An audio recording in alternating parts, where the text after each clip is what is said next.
बिस्मिल्लाहिर्रहमानिर्रहीम। अस्सलाम वालेकुम नाज़रीन, मैं अहमद फ़वाद हूँ। आप मेरा यूट्यूब चैनल देख रहे हैं। नाज़रीन, आज तारीख़ है 2 सितंबर और दिन है पीर का। दो बड़ी इंपॉर्टेंट खबरें आपके साथ शेयर करनी है। पहली बड़ी ब्रेकिंग न्यूज़ तो ये है कि जस्टिस तारिक महमूद जहांगीरी का जो मामला है वो इनके गले पड़ गया है, लेने के देने पड़ गए हैं इनको, क्योंकि इस्लामाबाद हाई कोर्ट के सातों जजेस खड़े हो गए हैं जस्टिस जहांगीरी के साथ। और ना सिर्फ खड़े हो गए हैं बल्कि फुल कोर्ट बेंच बना दिया गया है और इस फुल कोर्ट बेंच ने तलबी के नोटिस भी जारी कर दिए हैं। कुछ एक्सक्लूसिव डिटेल्स हैं आपके साथ में शेयर करूंगा।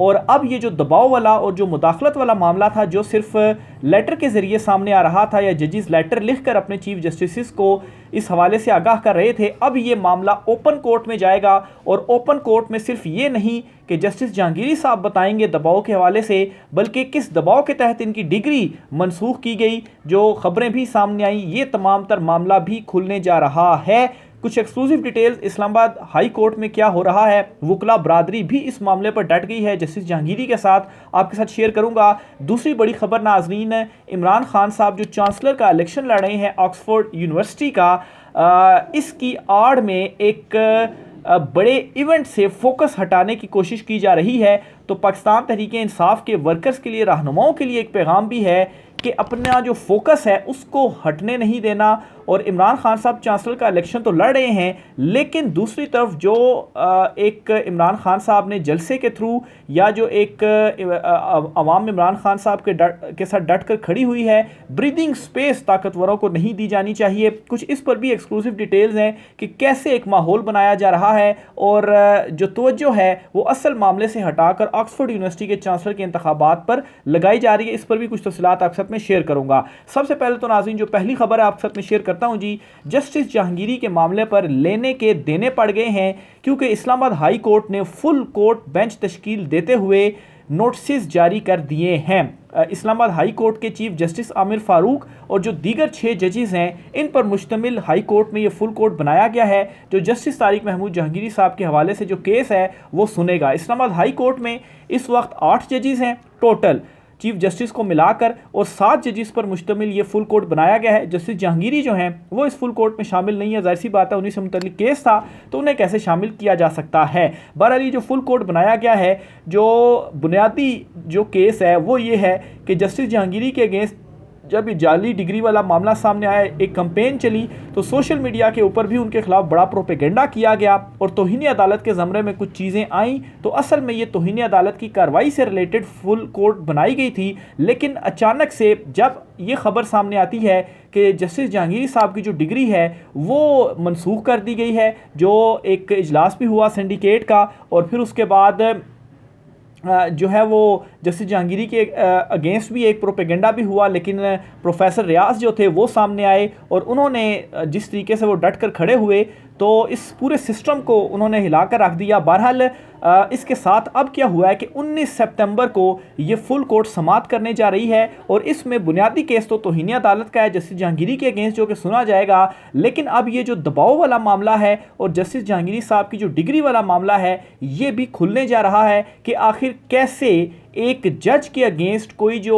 यूनिवर्सिटी है वो कैसे जो कार्रवाई है वो कर सकती है, या जो उनकी डिग्री मनसूख की गई है, ये मामला अब खुलने जा रहा है। क्योंकि ये मामला अगर होना भी था तो सुप्रीम जुडिशल काउंसिल के थ्रू आप जज के अगेंस्ट कार्रवाई कर सकते हैं, लेकिन मसला ये है कि यूनिवर्सिटी इंतजामिया कैसे इस तरह का जो डिसीजन है वो ले सकती है। आखिर क्या जो इंक्वायरी है और रोल नंबर स्लिप का असल तनाज़ा था, ये भी नहीं था कि उन्होंने कोई जाली जो डिग्री है वो बनवाई हो। तो जिस तरीके से मनसूख की गई, जो रीज़न बताएगी रोल नंबर स्लिप का जो तनाज़ा है, वो तो एक इंटरनल क्लैरिकल इशू होता है। अगर रोल नंबर स्लिप में कुछ मसला है तो वो तो यूनिवर्सिटी इंतजामिया की तरफ से मसला होगा। ऐसा तो नहीं है कि जस्टिस जहांगीरी ने कोई जाली डिग्री बनाई है या उन्होंने पेपर्स नहीं दिए या उन्होंने एग्जाम जो है वो पास आउट नहीं किया। तो आज खुद ये चीज़ बताती है कि जस्टिस जहांगीरी साहब की जो डिग्री है वो तो ठीक है। बहरहाल जब शुरू में ही वो ट्रिब्यूनल्स के मामले से पीछे नहीं हट रहे थे, फिर लेटर भी सामने आ गया, तो उस वक्त भी उनको ये कहा गया जी कि सब कुछ ठीक हो जाएगा, आप जो है वो हाथ होला रखें। लेकिन उन्होंने हाथ होला रखने के बजाय आईनो कानून के साथ वो डट गए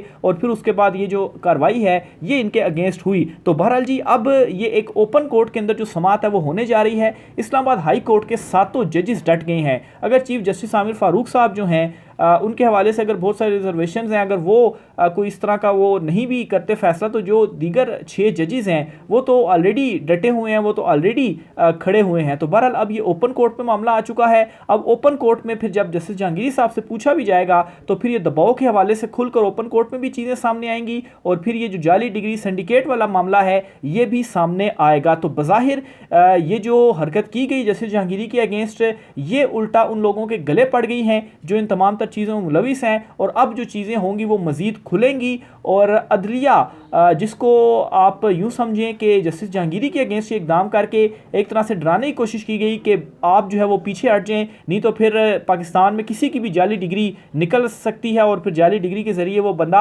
हटाया भी जा सकता है। तो ये एक मैसेज भी था शायद, लेकिन जिस तरीके से जजेस ने रिस्पॉन्स किया ये फुल कोर्ट बन गई और वो अब डट कर खड़े हो गए हैं। तो ये रिस्पॉन्स अब दूसरी तरफ भी चला गया है कि आप अगर ये समझते हैं कि हम इस चीज़ को लेकर डर जाएंगे या पीछे हट जाएंगे तो ये आपकी खाम ख्याली हो सकती है, ये हकीकत नहीं हो सकती। और अब हमने एक्शन भी कर दिया है और इस मामले को अब हम आगे भी लेकर जाएंगे। 19 सितंबर को ये जो फुल कोर्ट है वो इस्लामाबाद हाई कोर्ट का समाअत करने जा रहा है। बहुत इंपॉर्टेंट समाअत है और अदलिया जो है ख़ास तौर पर इस्लामाबाद हाई कोर्ट के जो जजेस हैं वो तो डट कर खड़े हो चुके हैं। फिर इसी तरीके से जी दूसरी बड़ी इंपॉर्टेंट खबर जो है वो ऑक्सफोर्ड यूनिवर्सिटी के चांसलर के इंतखाबात हैं। अच्छा, जब इमरान खान साहब ने इसमें कागजात सबमिट किए उसके बाद से ही जो कंपेन है, हर तरफ इमरान खान की वो इलेक्शन लड़ रहा है और इमरान खान साहब को किसी तरीके से इन इंतखाबात से रोकने की कोशिश के खान साहब जो है वो ये इलेक्शन ना लड़ें। बहरहाल जी इसमें एक एंगल ऐसा है जो कि शायद हम मिस करते जा रहे हैं, वो ऐसे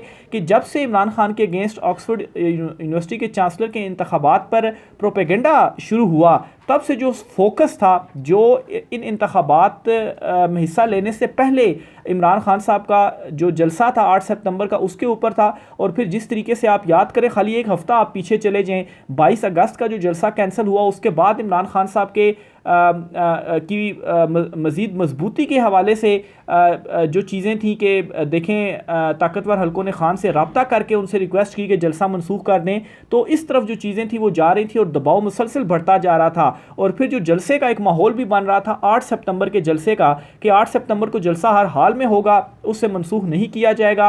और अदालत में भी एडवोकेट जनरल ने कह दिया कि जी ठीक है, हम जो जलसा है जी उसकी इजाज़त दे देंगे और इमरान खान साहब जलसा करें। तो माहौल एक इस तरफ जा रहा था और प्रेशर जो था वो मुसलसल बढ़ता जा रहा था ताकतवरों पर भी, इस मौजूदा चुंतखब हुकूमत पर भी। लेकिन जब से ये ऑक्सफोर्ड यूनिवर्सिटी के चांसलर के इंतखाबात की एक कंपेन चली तो तब से जो सारा फोकस है वो उस जलसे से हटकर सारा फोकस किस तरफ चला गया, वो चला गया चांसलर के इंतखाबात के हवाले से। तो इसमें जी बज़ाहिर एक मकसद ये भी हासिल करने की कोशिश की जा रही है कि किसी तरीके से अगर यहाँ पर जो फोकस है वो चला जाए और फिर उसके बाद इमरान खान साहब के जलसे का जो है वो प्रेशर ना रहे और किसी तरीके से जो टाइम है हमें वो मिल जाए। और टाइम गेन करने का मकसद क्या है, वो कहते हैं ना जी कि जो मरने वाला होता है वो जिसकी मौत आई होती है पहले वो ये कोशिश करता है कि मौत को टालने की पहले कोशिश करता है। तो पहले ये जो मौत है इसको टालें, यानी कि जो 8 सितंबर का जलसा है वो ज़ाहिर इनकी मौत है तो उसको पहले टालें, फिर आगे की जो हिकमत अमली होगी वो आगे चलकर हम देखेंगे कि क्या करना है।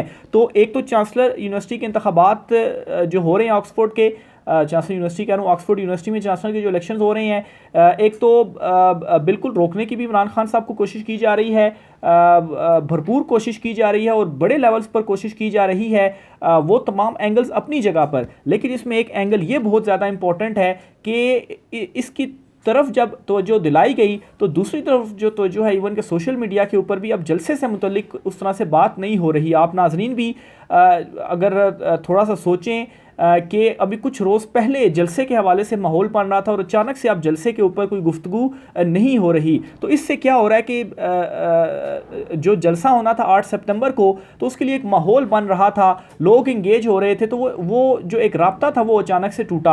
आज 2 सितंबर है, हो सकता है क्योंकि 8 सितंबर को जलसा है तो 3-4 दिन के बाद पाकिस्तान तहरीक इंसाफ इमरान खान साहब दोबारा जो माहौल है वो बनाना शुरू कर दें। लेकिन ये बहुत इंपॉर्टेंट है कि जो फोकस है वो उस जलसे की तरफ रखा जाना चाहिए, इस तरफ भी फोकस होना चाहिए, चांसलर के इंतखाबात की तरफ कंपेन पूरी चलाई जानी चाहिए, इमरान खान साहब को जीतना चाहिए। लेकिन जो मेन मकसद है क्योंकि ये जो 8 सितंबर का जलसा है ये इंपॉर्टेंट इस हवाले से भी है कि इसमें इमरान खान साहब की रिहाई के हवाले से भी ये जलसा है, इसके जो मकासद हैं उनमें एक तो ज़ाहिर सी बात है इस मौजूदा चुनतखब हुकूमत के हटाने के हवाले से भी है, फिर मैंडेट की वापसी के हवाले से भी है, और फिर केसेस से मुतल्लिक भी है। बहुत सारे इसके मकासद हैं। और पहला ये जलसा इस वजह से भी ज़्यादा इंपॉर्टेंट है कि बहुत अरसे के बाद पाकिस्तान तहरीक इंसाफ इस्लामाबाद तरनोल में ये जो जलसा है वो करने जा रही है। तो सबसे पहले जो चीज़ जहन में रखने वाली है वो ये है कि इस जलसे को कामयाब बनाना है, और जो फोकस है वो अपना इस जलसे की तरफ ज़रूर रखना है। अच्छा, जो जस्टिस तारिक महमूद जहांगीरी साहब वाला मामला, उस पर मैं जो फुल कोर्ट बन रहा है वो बेंच में आपके सामने रखता हूँ जी कि कौन कौन से जजेस उसमें शामिल होंगे। एक तो चीफ जस्टिस आमिर फारूक साहब हैं, फिर दूसरे नंबर पर जी जस्टिस मोहसिन अख्तर कियानी है, फिर जस्टिस मियां गुल हसन औरंगजेब है, जस्टिस बाबर सत्तार है, जस्टिस अरबाब मोहम्मद ताहिर है, जस्टिस सरदार इसहाक खान है, और जस्टिस सिमन रिफत इम्तियाज़ हैं। तो ये 7 रुकनी लार्जर बेंच है जो कि इस केस की समाअत करेगा। फिर इमरान खान साहब ने आज अडयाला जेल में भी गुफ्तगू की है, और इस अडयाला जेल की गुफ्तगू में इमरान खान साहब ने कहा है कि गुनिस जो वर्ल्ड रिकॉर्ड की बुक है उसमें 2 नई एंट्रियां होने वाली हैं। कौन सी 2 नई एंट्रियां होने वाली हैं? एक एंट्री तो ये होगी जी कि ये जो यू टर्न लिया है शरीफ ख़ानदान ने, वोट को इज़्ज़त दो से बूट को इज़्ज़त दो का जो इन्होंने नारा लगाया या तब्दीली की, फिर उसके बाद नवाज शरीफ जो है वो 2.5 साल तक वोट को इज़्ज़त दो का कहते रहे, फ़ौज और मार्शल लाओं पर तनकीद करते रहे। ख्वाजा आसिफ ने फ़ौज को जितना बुरा भला कहा किसी ने नहीं कहा। एहसन इकबाल ने पहली मरतबा हमीदुर रहमान कमीशन रिपोर्ट का बताया। एहसन इकबाल ने फ़ौज से मुतल्लिक कहा था कि ये रियासत के अंदर रियासत है। ये भी कहा था जी कि पाकिस्तान म्यांमार बनने जा रहा है।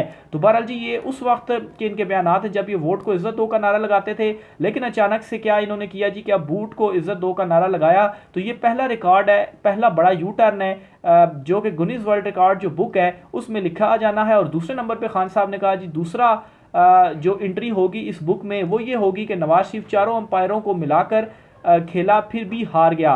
4 अंपायरों से मुराद इमरान खान साहब ने कहा जी कि ये 4 चीफ्स को मिलाकर ये खेला है, और उसके बावजूद भी ये जो शरीफ ख़ानदान है, नवाज शरीफ है, वो हारा है। तो ये दूसरा बड़ा रिकॉर्ड है जो कि इस गिनीज वर्ल्ड रिकॉर्ड बुक में लिखा जाएगा। फिर इमरान खान साहब ने कहा कि दूसरी पार्टी को मैच खेलने ही नहीं दिया गया। उनको जब मालूम होता है कि हमारी कोई बातचीत चल रही है, उनको 9 मई याद आ जाता है, फिर मुतालबा करते हैं 9 मई पर माफ़ी मांगे। नवाज शरीफ को जताने के लिए 74,000 जितवाने के लिए 74,000 वोट जो हैं वो डलवाए गए।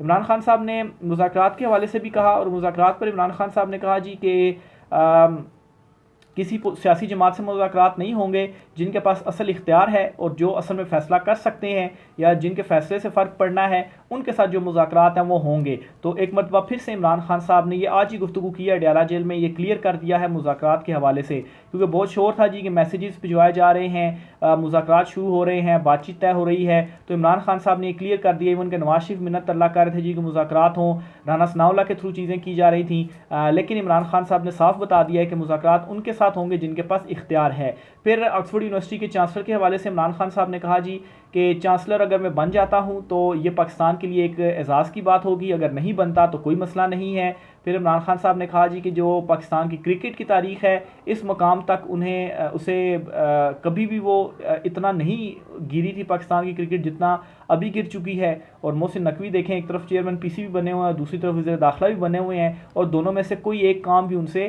ढंग से नहीं हो रहा। फिर जी इमरान खान साहब ने जो है वो मज़ीद ये भी कहा कि महमूद अचकज़ई की हुकूमत से बातचीत चल रही है, बातचीत के लिए हमेशा तैयार हैं, बात उनके साथ होगी जो फ़ैसले की काबिलियत रखते हैं। तो ये क्लियर इमरान खान साहब ने कहा। फिर जी इमरान खान साहब ने कहा जी कि हमारे 8 सितंबर के जलसे के 3 मकासद हैं। एक मकसद चोरी किया हुआ मैंडेट पाकिस्तान तहरीक इंसाफ को वापस किया जाए, दूसरा मकसद कब्ज़ा ग्रुप से मुल्क को हकीकी आज़ादी दिलानी है, तीसरा मकसद मुल्क में आज़ाद अदलिया है, कादी फ़ाइज़ ईसा को लाने के लिए अदलिया पर हमला किया जा रहा है। तो इमरान खान साहब ने भी आज 8 सितंबर के जलसे का जो जिक्र है वो किया है। इससे आप नोट कर लें कि इमरान खान साहब यही चाह रहे हैं कि फ़ोकस 8 सितंबर के जलसे के ऊपर हो, और इमरान खान साहब ने अपने 3 मकासद भी बता दिए हैं 8 सितंबर के जलसे के। कौन कौन से? एक कहा जी के चोरी किया हुआ मैंडेट, जो इलेक्शन उन्होंने चोरी किया वो वापस किया जाए। दूसरा ये जी कि कब्ज़ा माफिया ग्रुप जो है इससे मुल्क को आज़ादी दिलानी है, और तीसरा ये जी कि आज़ाद अदलिया होनी चाहिए। और ये जो जुडिशल पैकेज लेकर आ रहे हैं इस पैकेज के अगेंस्ट भी हमने जाना है, और अभी भी कादी फ़ाइज़ साहब की जो एक्सटेंशन है उसका जो इम्कान है वो मुकम्मल तौर पर ख़त्म नहीं हुआ, तो इस चीज़ के अगेंस्ट भी लड़ना है। तो इमरान खान साहब ने भी 8 सितंबर के जलसे की तरफ यहाँ पर बज़ाहिर जो तवज्जो जो है वो दिलवाई है। तो बहरहाल जी आज कुछ आम तरीन तफसीलात थी, राय का इज़हार कीजिएगा। आज के ब्लॉग से इतना ही, इजाज़त दीजिए, अल्लाह हाफिज़।